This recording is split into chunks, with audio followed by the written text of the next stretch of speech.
그리고 부동산의 운영 및 관리가 있습니다. 이렇게 해가지고 매입을 한 후에 현장 관리자 선정을 해주고요. 현장 관리자 선정해준 다음에 뭐 세를 놔야 되겠죠. 그러면 임대 수익이 창출이 되고 또 새로운 세입자도 모집을 하게 되고 뭐 이렇게 되는 건데 그래서 우리가 300세대 이상은 현장 관리소장을 이제 두게 돼 있어요. 법적으로요. 예, 그래서 이제 현장 관리자 선정을 하게 된다. 그렇지 뭐 꼭 300세대가 아니더라도 오피스텔 같은 경우에는 관리소장이 있습니다. 몇십 세대가 아니라 보통 100세대 이상이 되는 곳에는 오피스텔이라도 현장 관리자가 있고요. 예, 그래서 이제 법적인 거에 부합해서 우리도 관리자를 선정해주고 매입 후에 관리를 하게 되는 일들이 벌어지죠. 그래서 여기 보시면 이제 그 이후에는 또 어떤 일들을 하냐. 배관 시스템, 난방 시스템, 보수하고 관리가 필요하다. 그러니까 배관이나 난방은 설비적인 문제지만 그래서 이 현장 관리자 선정하는 이유 중에 하나가 그 현장 관리 사무실에 이런 설비 기사들을 두게 돼 있고요. 문제가 발생이 된다. 그러면 즉각 출동을 하거나 아니면 일정 시간 안에 출동을 해서 이런 문제가 생겼을 때 빨리 처리를 해주게 돼 있는 거죠. 예, 그래서 굉장히 중요한 부분 중에 하나가 배관 난방 시스템이다. 이거는 사고가 나면 크게 터지기 때문에 이런 기술자, 관리자가 필요하게 되는 거죠. 그래서 이런 뭐 현장 관리자가 선정이 되면 거기에 부속적으로 달려있는 모든 현장의 직원들과 또 직원들이 있음으로 인해서 관리 비용들이 나가게 되는데 이러한 지출을 효과적으로 관리하고 부동산 자산 가치를 높이는 거를 이제 하는 게 부동산 운영의 목적이고 관리의 목적이죠. 8번째 부동산 매각이죠. 자산 관리자는 그 부동산 투자할 때 전 과정에서 어떤 관점으로 하냐? 포트폴리오 관점에서 부동산 가치를 유지시켜 주고 더 상향시켜 줄 필요도 있고요. 수익을 또 극대화시킬 필요도 있다. 그래서 이렇게 해놓고 부동산을 매각을 해야 가치가 좋은 곳이 가격도 높게 받을 수 있다고 제가 얘기를 했었죠. 예, 그래서 부동산 매각 시에는 부동산의 가치를 극대화시켜 놓고 매각하는 것도 굉장히 좋은 방법이라고 할 수가 있겠습니다. 부동산 매각을 한번 볼게요. 8번째 시장 및 지역경제 분석, 자산 및 투기 분석, 일상적인 자산관리, 주변 업무 뭐 이렇게 해가지고 아까는 이제 PM의 업무가 나왔고요. 이번에는 이제 AM의 업무, 그러니까 부동산 매각까지 할 수 있는 거는 AM의 업무라고 얘기를 드렸었거든요. 제가 앞에서 PM의 업무와 AM의 업무. 그럼 PM의 업무를 한번 보자면 이렇게 구분을 4가지로 구분을 할 수 있고 첫 번째 시장 및 지역 경제 분석에서 부동산 시장 및 정책 분석을 해야 된다. 매각의 타이밍을 잘 잡아야 된다. 그리고 부동산 시장을 알아야 된다. 이것도 굉장히 전문적인 분야거든요. 그래서 아까 그 부동산 관리 회사 3가지가 있었는데 PM이냐 AM이냐 FM이냐 얘기해서 가장 좁은 그 관리 회사가 시설관리회사 FM이다 얘기를 했고요. 두 번째는 PM이다. 재산 부동산 관리 해주는 PM. 지금은 AM이기 때문에 가장 전문가적이고 디테일할 수밖에 없죠. 분석적이고 이런 업무들이 수행이 되지 않으면 AM 업무를 할 수가 없는 거죠. 예, 그래서 고도의 대기업이나 일군 건설사들이 PM 업무부터 시작해서 AM까지 아우르는 업무를 주로 많이 하는데 AM 업무라는 게 이제 뭐 신탁사도 있을 수가 있습니다. 신탁사. 전문적인 전문가들이 많이 모여 있고 그런 분들을 또 직원으로 채용을 하게 되는 거죠. 예, 그래서 그런 신탁사에서도 음, 부동산 관련 자격증을 보유하고 있는 분들을 굉장히 많이 선호하고 있겠죠. 예, 그래서 시장 지역 경제 분석을 알려면 시장과 정책 분석을 할 수가 있어야 되겠고요. 여기서 경쟁 요인이 뭐고 또 수요 분석도 해줘야 되는데 수요라는 거는 굉장히 중요하죠. 결국은 우리는 마케팅이라는 거는 수요자가 있기 때문에 하는 거지 공급자만 있고 수요자가 없으면은 할 이유가 없는 거죠. 그래서 필요 공간의 기획, 부지 및 지역조사. 그래서 이런 것들을 해야 되기 때문에 전문가들 아니면 전문가에 준하는 자격증을 가지고 있는 사람들을 직원으로 채용하고 있습니다. 이런 것들이 임대 마케팅과 시장 분석을 위해서 반드시 필요한 거다. 예, 그래서 시장 및 지역경제 분석이라고 얘기를 했죠. 구분을 한 내용 중에 자산 및 투기 분석을 볼게요. 아까 30개의 달걀을 한 판의 달걀을 한 바구니에 담지 말라처럼 포트폴리오 관리 및 분석을 해줘야 된다. 그렇죠. 개인의 자산이거든, 기업의 자산이든 그 관리 및 분석을 할 수가 있어야 되는 건데 포트폴리오를 잘 짜는 것도 능력이라고 생각을 합니다. 매입 및 매각의 시점과 이런 것들을 다 재활용해서 자산 및 투기 분석을 할 수 있어야 하는 거죠.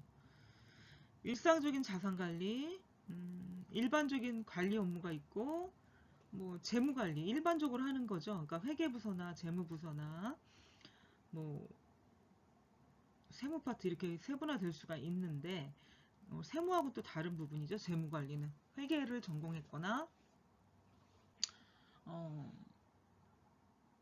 이런 분들이 주로 많이 하는 일들이 재무 관리가 되겠죠.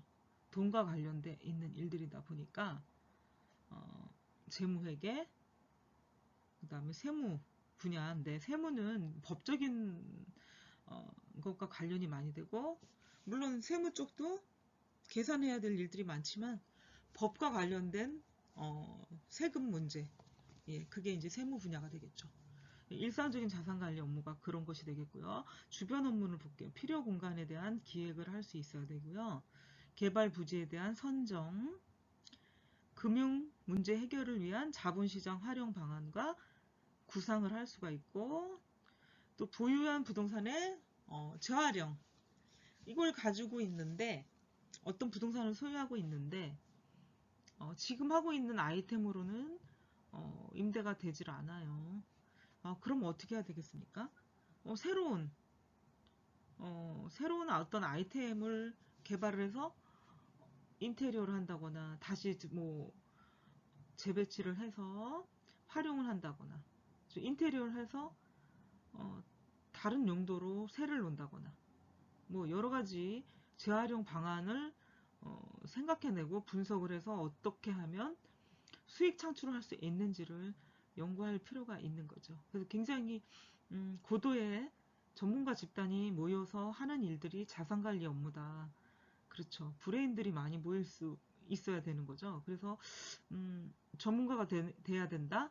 전문가로서 할 수 있는 일들이 많다. 하는 부분들이 이제 AM 관리 업무들이 되겠죠. 주로. 다음으로 넘어가겠습니다. 부동산 자산 관리 운영 체계. 이제 보면 임대 관리가 있고 시설 관리가 있다. 이렇게 볼 수가 있겠죠. 임대 관리, 시설 관리. 앞에서 많이 디테일한 설명들을 했기 때문에 넘어가서 부동산 자산 관리 운영 방식이 있습니다. 제가 얘기했듯이 먼저 서두에 얘기를 했어요. 직접 관리가 있고 간접 관리가 있어요. 크게 얘기하면은 크게 얘기해서 그렇지만 이제 세 가지로 나눠 볼 수가 있는데 직접 관리, 위탁 관리, 혼합 관리. 직접 관리는 이제 직접 관리가 되겠고 간접 관리는 위탁 관리나 혼합 관리 중에 일부분이 또 간접 관리가 되겠죠. 혼합 관리는 직접 관리도 하고 간접 관리도 하고, 위탁 관리는 간접 관리가 되겠고 직접 관리는 직접 관리가 되니까 이 세 가지를 이렇게 이제 직접 관리와 간접 관리로 나눠서 부르게 되는 게 직접 간접 관리고요. 실질적으로 세 가지로 나누게 되면 직접 관리, 위탁 관리, 혼합 관리 이렇게 알아두시면 되겠고요. 직접 관리는 자가와 자연 관리가 있고, 위탁 관리는 외주, 간접 관리다 이렇게 얘기를 할 수가 있겠죠. 그래서 이 세 가지 방식을 한번 비교를 해보겠습니다. 직접 관리 방식, 위탁 관리 방식, 혼합 관리 방식이 있는데, 관리 방식은 어떻고, 특징은 어떻고, 장점은 무엇이 있고, 단점은 뭐가 있는지 한번 보도록 하겠습니다. 예, 그래서 직접 관리 방식에는 소유자가 직접 관리한다. 위탁 관리 방식은 전문 관리자가 한다. 혼합 관리 방식은 관리 업무의 일부만을 위탁한다. 뭐 이렇게 얘기를 하고 있고요. 말 그대로 우리가 단어 그대로 해석을 하면 되겠죠. 예, 그리고 직접 관리 방식의 특징이 있는데 가장 오래된 전통 관리 방식이다. 제가 말했듯이 이제 소규모 부동산이나 자산 규모가 크지 않은 부동산을 소유하고 계신 분들 아니면 자산을 소유하고 계신 분들이 직접 자신들이 이제 관리를 하는 방법이죠. 아니면 뭐 정말로 더 자산이 많더라도 남이 못 믿었다, 완벽주의다, 완벽주의자다, 뭐 이러신 분들은 직접 관리를 할 수가 또 있죠. 뭐 규모가 꼭 작다고 직접 관리하는 건 아니지만 그래도 오랫동안 해왔던 방식이고 조금은 자산 규모가 적은 분들이 직접 관리를 하긴 한다. 이렇게 볼 수가 있겠죠. 위탁 관리 방식의 특징이 있는데 이제 여기부터는 전문성이 요구가 되죠. 아무래도 전문성이 요구가 되고요. 점점 증가하는 추세다. 요즘에는 공동주택, 아파트, 빌라, 뭐 여러 가지 공동주택 건물들이 있죠. 오피스텔 등 이런 공동주택 및 대형 건물에 적합하다. 위탁 관리 방식은 혼합 관리 방식은 특징이 어떤가 한번 볼게요. 과도기적 관리 방식이다. 대형 건물에 적합하다. 그죠? 이렇게 알아볼 수가 있겠고요. 직접 관리 방식에 어떤 장점이 있는데 소유자가 직접 관리를 하니까 어때요? 하자가 발생하거나 민원이 발생하게 되면 조치가 빠를까요? 늦을까요? 빠르죠. 빠를 수밖에 없죠. 우리가 대기업과 소기업에 들어갔을 때 결제 라인에 시간 걸리는 속도, 결제 라인이 결제 나는 시간을 측정해 보면 알 수 있는 거하고 동일하다고 생각합니다. 뭐 소기업이나 중소기업에서는 급하다 아니면 일의 경중을 금방 파악할 수가 있죠. 조직이 헤비하지가 않기 때문에 결제도 아무래도 빨리빨리 나게 되고 일의 처리 속도가 빠를 수밖에 없는데 직접 관리 방식도 이제 그 모습과 그 양상과 거의 동일하다고 보시면 되겠죠. 그렇기 때문에 직원이 있거나 아니면 어떤 업체에다 위탁한 게 아니기 때문에 빠를 수밖에 없고 기밀 보안이 아주 훌륭하다. 관리비도 좀 절감이 된다. 그 다음에 관리 업무 통제 권한이 강하다. 내가 마음대로 할 수가 있죠. 내가 또 건물주야. 그러니까 권한이 강할 수밖에 없는 거죠. 위탁 관리 방식의 장점을 또 보자 하면 전문성이 있다 보니까 합리적이고 효율성이 있다. 내가 혼자 하지 못했던 우수한 서비스를 좀 받을 수 있다. 획기적인 뭐 아이디어나 방법들이 속속 나올 수가 있겠죠. 그래서 우리가 여러분들이 앞으로 경험할 수도 있는 건데 팀별로 아니면 그룹별로 과제를 내주는 경우가 있고요. 그랬을 때 혼자 하는 과제와 팀별로 하는 과제에서 아이디어에 문제가 생기는데요. 혼자 했을 때 아이디어가 2개밖에 나오지 않았다. 그런데 팀별로 과제를 실행했을 때는 10개, 20개의 아이디어가 나올 수가 있거든요. 물론 버리는 아이디어도 있고 받아들이는 아이디어도 있지만 결국은 2개에서 택하는 것과 10개에서 택하는 거는 어, 선택의 폭부터 다르다고 볼 수가 있거든요. 그래서 팀별로의 어떤 과제 수행이나 프로젝트를 선호하는 게 바로 여러 사람이 모이다 보면 여러 가지의 생각과 아이디어를 기업에서 빌릴 수 있기 때문에 팀별로 프로젝트를 수행하게 만들어주고 있는 추세이기도 합니다. 소유자는 그 다음에 본업에 전념할 수가 있기 때문에 위탁관리 방식을 선호하는 장점 중에 가장 큰 또 장점이 될 수가 있겠죠.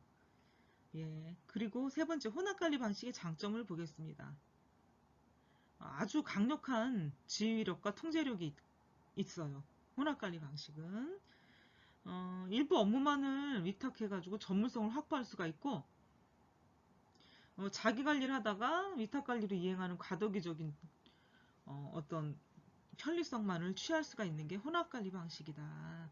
이렇게 알아두시면 되겠고요. 직접관리 방식의 단점을 한번 또 보겠습니다. 직접관리 방식의 단점이라 하면은 전문성이 좀 떨어진다. 그 다음에 좀 비효율적일 우려가 있다. 비효율적이다가가 아니라 비효율적인 상황이 생길 우려가 생겨난다. 그 다음에 본업에 전념하기 힘든 소유자가. 그러니까 은퇴를 하거나 아니면 조금 어떤 특별하게 할 일이 없는 분들이 하면 더 좋으시겠죠. 근데 조금 그런 분들은 또 연령이 높다 보니까 전문성, 비효율성이 떨어질 수가 있는 거는 사실이겠죠. 예, 그러니까 젊은 건물주, 조금은 젊은 재력가들은 위탁관리 방식으로 많이 갈 수가 있겠죠. 위탁관리 방식의 단점을 또 보겠습니다. 전문 관리업의 역사가 그렇게 길지가 않기 때문에 굉장히 전문가다, 신뢰성 있는 전문가를 찾기가 좀 쉽지가 않다, 이렇게 하는 게 이제 단점이 되겠고요. 관리업체도 기업이다 보니까 영리만 추구할 수 있다 이거죠. 그래서 부실 관리를 초래한다는 거죠. 건물주가 보고 있지 않아? 청소 대충 해, 안 해. 뭐 이렇게 된다면은 신뢰성과 실력, 믿음이 떨어지기 때문에 이제 그 위탁관리 회사는 오래도록 지속적으로 회사를 영위하기가 쉽지 않겠죠. 그런데 그거를 건물주나 부동산 주인이 보고 있지 않는 한 잘 알아볼 수가 없기 때문에 쉽진 않은데 진실은 언젠가는 드러나게 돼 있으니까 이렇게 하면 안 되겠죠. 요즘 또 CCTV가 잘 돼 있기 때문에 어느 정도는 음, 그렇게 함부로 행동을 할 수 있는 체제에서 벗어날 수가 없는 거죠. 또한 또 위탁관리 방식의 단점이 통제관리 한계가 좀 있다 하는 거. 그다음에 기밀 보안 유지가 좀 어려울 수가 있다. 이렇게 볼 수가 있겠죠. 혼합관리 방식의 단점을 또 보겠습니다. 책임 소재가 불명확하고요. 전문 관리업자의 전문성을 충분히 활용할 수가 없다 이거예요. 사실은 혼합 관리 방식이기 때문에 완전 위탁 관리 방식보다는 전문성을 충분히 활용할 수가 없다는 단점이 있다는 거지. 그 다음에 자연관리 요원과 위탁관리 요원과의 그 관계, 원활한 관계 유지가 조금 어려울 수가 있다 하는데, 자연관리 요원이 있고 위탁관리 요원이 있다 보면 서로 의견 충돌이 생길 수도 있고 트러블이 생길 수도 있기 때문에 의견이 안 맞을 수 있죠. 충분히 일괄적인 관리가 안 되다 보니까 이제 이런 일들이 발생을 하게 되는 거죠. 또 운영 미숙으로